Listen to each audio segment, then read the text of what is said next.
Hello, Cougar Nation, and welcome to another Coaches Weekly for this season of Track and Field. I'm Jonathan Shear with Cougar Sports Network, and joining me once again this week is the head coach of the Cougar Track and Field teams, Andrew Chizzo. Thank you. So, Coach Chizzo, the CUC Track and Field teams are coming off of a very busy weekend of meets, with the first taking place on Friday with the Aurora Grand Prix at Aurora University, followed up right with the Heenan Invitational in Naperville on Saturday. Now, having different meets on back-to-back days is not the norm for scheduling for this track and field team. And this last weekend, you had the Heenan Invitational being a bit of a later addition too, just kind of adding on to the packed weekend. So what are some of the challenges that come with preparing for a weekend like that? Yeah, it was. It was a short week for some of the people that didn't know about it. It comes down to the way the eligibility requirements were for the Aurora Grand Prix. They allowed 3 athletes of any caliber to go in, but after that, there was an eligibility standard that had to be met.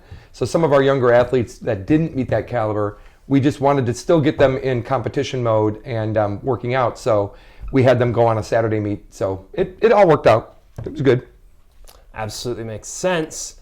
So looking at both meets, though, it was another very productive weekend of personal records with 22 Cougars setting new PRs. And we've talked about the importance of personal records in general the last couple of times we've talked, but moving on after this big weekend, I want to hear about the specifics of these PRs. What would you say are some of the more impressive PR setting performances, or maybe the most intriguing looking at the future? Yeah, I would say start out by saying I brought a visual to help this out as well.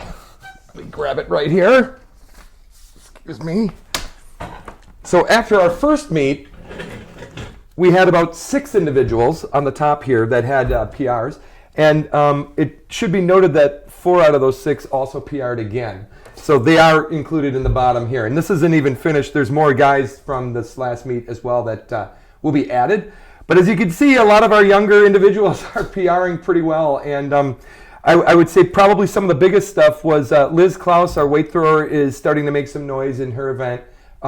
It should be noted that weight throw and hammer isn't really taught in many of the high schools on the high school level. So she's coming in and learning it along the same time period as everybody else. So it's kind of nice seeing that. The 800 is kind of nice. Tegan Ose also had a notable PR both for the 800 and the mile as well this past week. So we're really enjoying that. It should also be noted Matthew Cardwell is not only a mid-distance sprinter, but also a triple jumper at heart.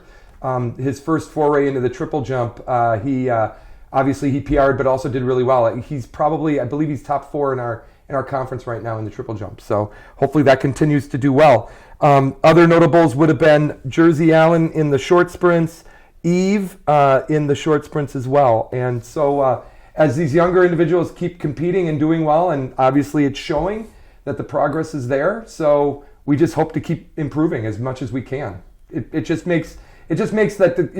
kind of shows that the communication between the coaches and the athletes are working really well.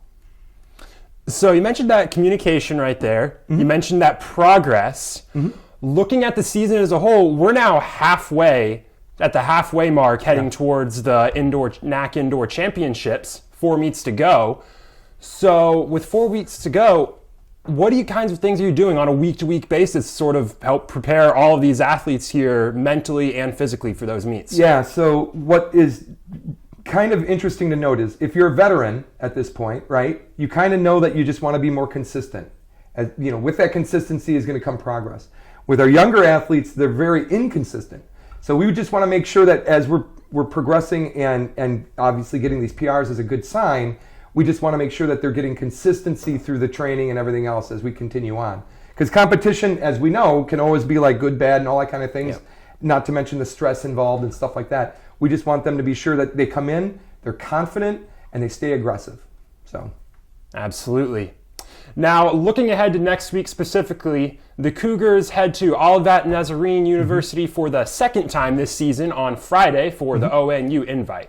So when it comes to goals, we just talked about the broad sense. Let's look specifically. What are some things you're looking to get out of this meet on Friday? Well, the good thing is Olivet is a great facility. It's a fast facility.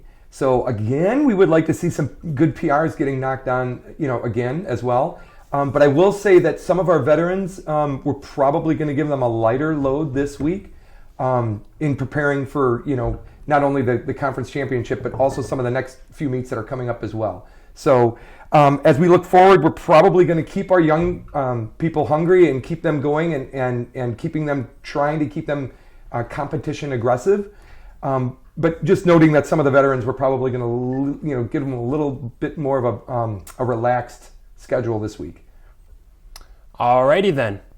Well, thank you once again, Coach Chizzo, Sure. for joining us this week. Yeah, And next week I'll bring the PR board again, and we'll see where we're at. hopefully, going to see some more pictures up there, see this thing keep getting even more and more packed. Yeah, that'll be great.